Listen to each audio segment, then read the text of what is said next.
Will do. I want to welcome you into DodgerPokeReport.com. Tonight we have a very, very, very special guest, Mr. Ryan Pepiot, as you see on your screen here, the number two prospect in the entire Dodgers organization, number one pitcher, and a young man that has a distinguished career already to this point in his career. Ryan, I want to thank you for joining us tonight, and again, just thank you for being on DodgerPokeReport.com.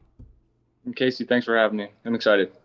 Ryan, I want to start all the way back. You know, anytime you have somebody that's as successful as you have been, there's been a lot of people along the way that have played a part in that. Take you all the way back to your high school days, Westville High School, Carmel, Indiana area. Four-year starter quarterback. I know you're very proud of that. You were a three-sport star for most of your high school career, obviously very dominant on the diamond. Take us back to your days at Westville High, Carmel, Indiana, and how you were a three-sport star, and then for your last 2 years, a two-sport star. I've played multiple sports my whole entire life. My dad kind of just threw me out there, and he's like, you're playing as many sports as you possibly can until you can't do it. So it was just something I do. And, I mean, I love football, and then I'm a kid from Indiana. So if you're a kid from Indiana and you don't play basketball, there's some questions that come about. And then, obviously, baseball was my favorite sport. So it was fun to play all three for as long as I did. And then basketball kind of ran into baseball season, so I never was really 100% ready for the beginning of the season. So that's why I gave that up after my sophomore year. We also weren't very good, so that. Oh, that's very funny. You know, and in today's day and age, Ryan, where kids think that they have to specialize, it's just so refreshing seeing a guy like you that played multiple sports where you're competing year round. You don't have that time where your brain's not competing during a certain part of the year. So I think a guy like you is a great example to the young kids out there that it's actually better to continue to play all the other sports. Would you agree with that?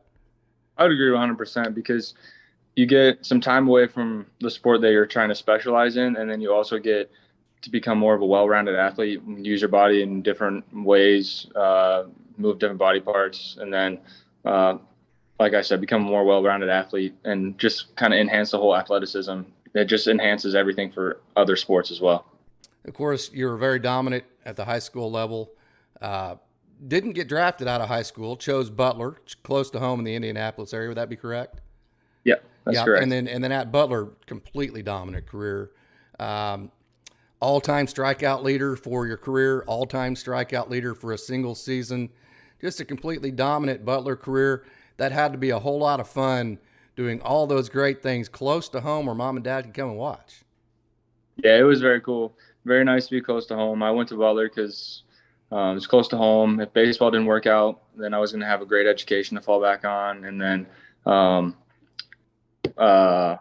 was going to have the opportunity to pitch in the rotation my freshman year or compete for a spot. So, that was a big thing for me. I didn't want to go sit in the bullpen. I had played other sports. This is the first time I was going to play specifically baseball. So I knew I needed to get innings in. So the best way I could do that would be to be in the rotation freshman year. Well, and then you get drafted coming out of Butler, third round, 2018. You know, just a kid from Indiana that decided to stay close to home to go to college, getting drafted in the third round by the Los Angeles Dodgers. That had to be a tremendous day for you, didn't it? It was a special day, very special day. Take us about, obviously guys like me are always curious, the phone calls going on, the text messages, the Twitter messages. What kind of a day was like that? What was that for you? I was sitting in my living room with my parents, my grandparents, and my brother. A couple friends came over, and going into the day, I was talking with my advisors, and they were like, hey, it's going to happen today at some point. We don't know exactly when, but it's today. So I made sure to have my phone ringer on, just so if I missed a call. And the TV broadcast, we were streaming through the computer, was a step behind what it was on the track. So I knew 3 picks before where I was going. So I told my brother, have your phone out to video because my mom would want the moment. And next thing you know, a pick before that went on the TV, my phone just starts blowing up and just oh wow, ping, and phone calls. I'm like, why are you calling me right now? I'm with I'm with family. But anyway, my parents were looking at me what is going on? I was like, okay, it's happening right here. This is where I'm going. So it was a very exciting day.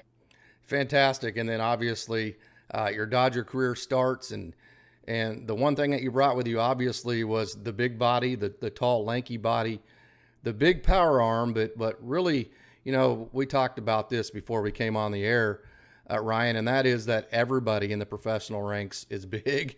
It seems like everybody has, everybody's great at that level. So what is it that sets you apart from all the other guys that's going to allow you to continue to ascend?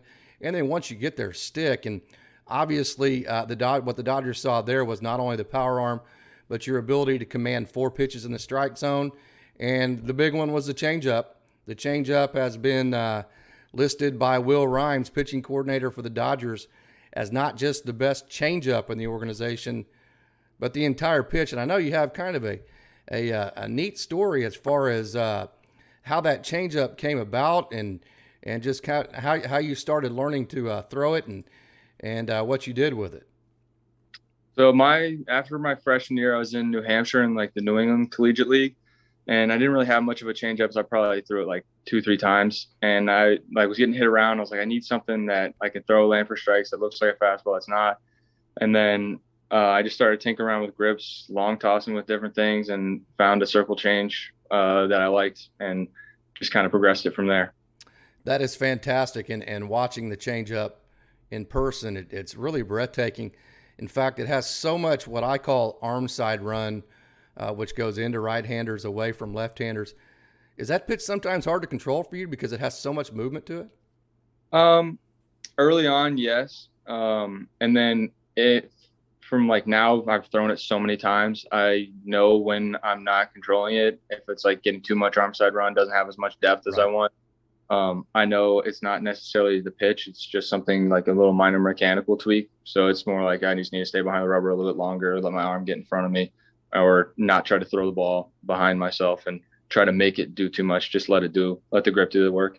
One thing that's really cool about the way the Dodgers do it, and I call it a culture, is they don't try to rush people too fast. As talented as you are, as talented as Andre Jackson is, as talented as Josiah Gray was, and Gerardo Carrillo, and guys like that, Michael Grove, and all the guys you got to play with, they don't rush guys, so you had a chance to get in the minor leagues, and not only get in the minor leagues and just continue to progress at what you do well, you also kind of get a sense of community in the sense that you grow up with the same guys at the same levels. That has to be fun for you too, knowing the type of person and the background you have. Yeah, absolutely. Like you said, I mean, you're with these guys every day for 140 some games, spring training on top of it, instructs, people come out for spring training early to get training. I have some great friends that are coming to my wedding in a couple of weeks that I've made. So I have lifelong friends from here, and it's just like a camaraderie that you build. And then not just because you're all competing against each other to go up, but it's everybody has that camaraderie where if somebody has something good happen to them, everyone's super excited for that person. Somebody gets promoted, everyone's super excited for the person. They're not like disappointed, like, oh, why wasn't it me? It's like just an straight excitement for everybody else. Interesting that you mentioned that. And for anybody who wants to check out Ryan Pepiot's Twitter feed, you can see an example of that. When Josiah Gray got pulled up for the first time from Oklahoma City, the first person to tweet about it was Ryan Pepiot. And then when Andre Jackson gets pulled up from AAA Oklahoma City, in August, September, whatever time period it was, the first person to congratulate him and to honestly be excited about it was Ryan Pepiot. So that sense of community, very impressive to me. It's definitely a community feel. You're going through the grind of everything, the dog days of the summer. Everybody goes through the same thing. So you just have to be excited that everyone has the same goal and everyone's had that same childhood dream. And so to see somebody else be able to live it out, it's exciting. We've talked about the changeup and your fastball. Obviously, your fastball to me is almost like two different pitches, because when you throw it up in the zone, you straighten it out a little bit. You get above the modern day uppercut, what I like to call, with the guys that are trying to create the higher launch angles. But when you throw it lower in the zone, it's almost like an entirely different pitch because it has sink to it, it has run to it, and it looks entirely different. So your fastball obviously is a plus pitch for you. Changeup is what most people would consider to be your best pitch, but you're a guy, and I've gotten to see you 3 times now, twice in Tulsa, one in Oklahoma City. You're a guy that commands 4 pitches, though. I mean, you have also the 12-6 curveball that you can go to, And, so talk about not just the changeup and not just the fastball, but the 4 pitches you can command. Yeah, I've been working a lot with different grips, trying to hone in like we talked about earlier, the whole analytics and just seeing what plays off of what I have. So Yeah. now I'm on 5 pitches to have a whole 5-pitch arsenal going into next season with the fastball, changeup, obviously, then a cutter, and then like a mid 80s slider, and then a harder curveball, like around 80. So we have the analytics, all the data, and all the right people in place that help me. So it's beneficial because I can throw something that's not a fastball in any count, and then I know I'm giving myself a good chance to get somebody out. Absolutely. And, that kind of brings me to my next point. And I know you're a guy, I think you were going to want to be an accountant in college at Butler University. Is that correct? Yeah. But finance and marketing double major. So I was going to go into real estate. Yeah. Pretty smart guy, if you can't tell. And so obviously reading into all the analytics, that's going to be right up your alley as far as what spin rate do I need to have this pitch thrown at to maximize its efficiency. What is the vertical break I need to have on it, the horizontal break? If I don't have that, then something's wrong. Let's change the grip. So you have all those analytics available to you. But then at some point, doesn't there need to be kind of a mix between that and just old school, hey, how do I feel today? What's actually working today? Is that a constant battle for you? No, I didn't really have the analytics in college. I didn't get it until my junior year. And so going into my junior year, we had TrackMan and Cape Cod, and I had no idea what any of it meant. And then we got like I still didn't really know what it meant. And then it was like foreign language to me when I came in the Dodgers organization.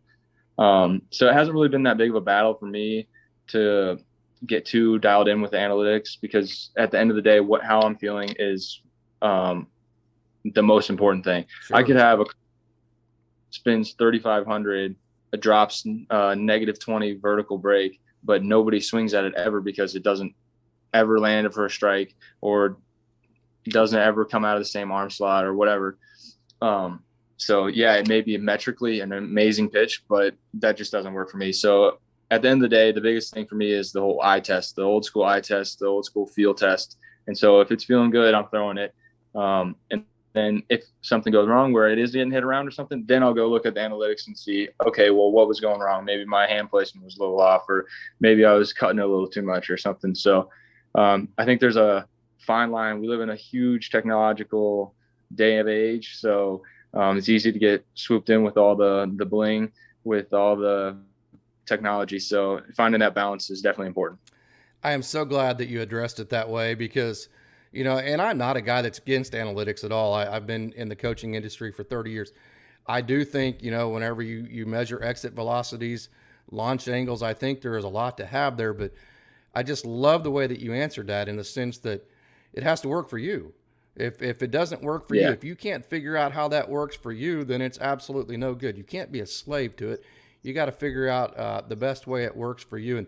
And I just love the way that you answered that. I think, that feel, and just at a young age that you have the ability to just kind of understand things that way, I think is one of the things that separates you. But let's move on to the part of the year it is now. And unfortunately, as a Dodger fan, it's the off season. That was, I must say, and this is my opinion, and I probably shouldn't even say it, but man, those guys were so tired. I mean, when you look at all the injuries and just having to chase the Giants the whole year, and then the wild card game, but that's here nor there. That's that's just kind of me getting on a soapbox, and I'll get off it. It's a long season, especially coming off a shortened season last year. So obviously everyone that was up there has played in a long season before, but I couldn't tell you the last time somebody came from a short season like that and then had to go play a full season where you're pitching the most of your career. Like, I think Walker Buehler led the league in innings at like 220 some. And what was his max before that? Probably like 170 or something like that. So he goes 50 innings, probably something roughly a bunch of his normal max, on top of coming off of a short season. So it's definitely understandable to be tired. And Julio was the same way too. Yeah, exactly. Well, off-season routine, I want to go through that with you. I know you're a guy that is big time into taking care of the body, making sure, whenever you're a 4-pitch could be a 5-pitch pitcher if it was the right day and you needed to go 9 innings. To be able to do that, you got to do a lot of different things to your body. So you got to take care of your body in a very special way. I know that's very important to you. So for common people like me out there, for all the people watching this that don't know exactly what an off-season routine for a professional player, especially a pitcher, is, what is your off-season routine? I moved out to Scottsdale, Arizona. So I'm out in the warm all the time. And then I'm also going into our spring training complex to work out. So I'm around our strength staff, the medical staff, the pitching staff, the whole player development staff, all off season.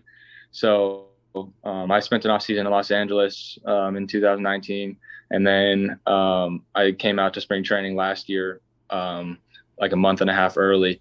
And then this year I'm doing the whole off season here. So I just think it just gives me it's just beneficial to be around the people who I'm going to be around for spring training, that I can get the help, get the eyes on me, whatever help that I need. And so I'm in there from 9 to noon at least every single day, go in there, do my prep work, get all stretched out, ready to go, throw on the days I need to throw, and then hit the gym and then conditioning when I'm to finish off the day, and then relax and play some golf while I'm out here in the beautiful state of Arizona. You forgot the big one, right? Call mom and dad and talk to them.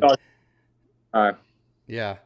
Anyways, moving on, and obviously your off-season routine, and that's fantastic. Talk about moving into next year. I know that you work very hard in the off-season to prepare for the next year. Talk about your expectations for 2022. I know this year you started in AA Tulsa. I believe you moved up, in August to AAA Oklahoma City. That's always a big jump. Before we get into your offseason expectations, I got to ask you, you're in AA and you're playing against younger guys that are big-time prospects. Then you move up to AAA, and it's a lot of guys that have major league at-bats. They're guys that maybe have been fringe major leaguers for 5, maybe sometimes 10 years. Was that a big jump for you? Was that a big transition? I think it was a big jump. Like you said, you're playing against guys that are the same age as you for the most part. And then I go in first day, I'm one of the youngest guys in the clubhouse. I'm in the rotation as the youngest guy in the rotation, and there's guys that are 35 in our rotation. So it was definitely like a shell shock from that standpoint. And then, like you said, there's guys who have 10 years of big league time, and then they're down in AAA, and they haven't played in AAA since like 2010. So guys have seen every single thing. There's nothing that they haven't seen. They've seen a ball that's half an inch off the plate that's never called for a strike, and they're never swinging at it. So it's definitely a jump there. The travel, flying all over the place is different as well. But from that aspect, there's also the guys that do have the experience. It's a great time to learn from those guys and be able to have some of the guys take you under their wing, teach you the ropes, show you how it's done, ask what their successes were, what worked for them, what didn't work for them, and then just kind of pick and choose the things that might work for me and take some things and run with it. Ryan Pepiot joining us on DodgerPokeReport.com, and we're almost done here, Rhino. I appreciate all the time that you have given us tonight. You have been so gracious with your time. This is off the cuff, and I don't even know if you can answer this, but been to many Oklahoma City Dodgers games. Obviously, I'm located in the Oklahoma area. Have you ever seen anybody hit the ball harder off the bat than Matt Davidson? It's amazing how hard he hits the ball, isn't it? I had never seen anybody hit the ball harder off the bat than him, and I've never seen a ball go further than one that he almost hit the jumbotron out in center field, and I don't know how he did it, but like the ball just flies off his bat. It's just like an explosion. It's unbelievable. It is. For anybody who has not seen Matt Davidson in person, of course, he's one of those AAA guys we're talking about with lots of major league at-bats with the Reds. Came down to Oklahoma City when Rangel Ravello decided to go play in a different country halfway through the season. And I'm telling you, I recorded it and I put it on Twitter. He had a 112-mile-an-hour single up the middle. It was the most impressive thing I think I've ever seen in my life. But anyways, I had to ask somebody who was in the dugout. Yeah, I have a 106-mile-an-hour single. So. Oh, do you really? My one hit for the year, I got a 106-mile-an-hour single. Center field, left field, right field, how'd this go? Right field, right down the line. I was like 1 or 2 high off the wall, and I just thought I hit it straight foul. But then I got a single out of it. Should have been 100% double, but I was like, that was the first time I'd swung since high school. and the guy was throwing like 94, and it looked like 105. And, I guess the big question was, did you know where first base was at? Did you know which way to you know, run? I knew where first was. I ended up scoring too, so yeah, that was. I got razzed a lot from that one, but it's all good, clean fun. Hey, if you're going to be a pitcher, and especially a starting pitcher that needs to go 5, 6, 7 innings, and you have to run the bases, you might as well score, right? Yeah, might as well. Might as well. Okay, expectations for 2022. I know you're a starter now. The Dodgers love all sorts of different kinds of roles. You have different styles of pitches. You have 5 pitches that you could dive into if you needed to. So there's a big variety in your bag as far as what you offer the Dodgers. Do you ever see your role? Do you ever see a role for yourself, maybe like Mitch White or David Price, or even we saw it in the postseason with Corey Knebel and those guys? Do you see a role where you may become versatile and be maybe even part-time starter, part-time opener, closer, reliever, whatever they need you to do? Do you see that in your future at all? I don't know exactly what I see. I mean, I'm a team player, so whatever is asked of me to do, I'm gonna go out there and give my best. One big thing that the Dodgers organization did minor league wise this year is they did like force us to come out of the bullpen sometimes. So they'd have an opener so that when the first time we came out of the bullpen wasn't in the big leagues. And then later on in the season, when they were kind of dwindling my innings count down, they were like, all right, you're going to come in like the 4th or 5th inning. You're going to go like 2 or 3 so that you can be like a bulk inning guy. And so like, I just got that experience. So when I do go up there, and if that is what's asked of me to do, it's not foreign to me. And I've done it before. So I will have a good chance of success. Ryan, I wanted to, as we finish this conversation with Ryan Pepiot, the number 2 prospect, and all the Dodgers organization, the number 1 pitching prospect, I wanted to again say thank you for joining me here on DodgerPokeReport.com. I have done nothing but enjoy watching your career in the Dodgers organization and your ascent through the ranks, and I just want to tell you that I am greatly rooting for you, and I have absolutely no doubt whatsoever that you are going to have a long and very prosperous Major League Baseball career. And that may be coming a little bit from the heart because I just enjoy watching guys like you pitch. But it also, I think, comes from the perspective of knowing just how good you are. So thank you again for joining us here on DodgerPokeReport.com, and certainly best of luck in your career. Stacey, thank you very much for having me. It was a blast.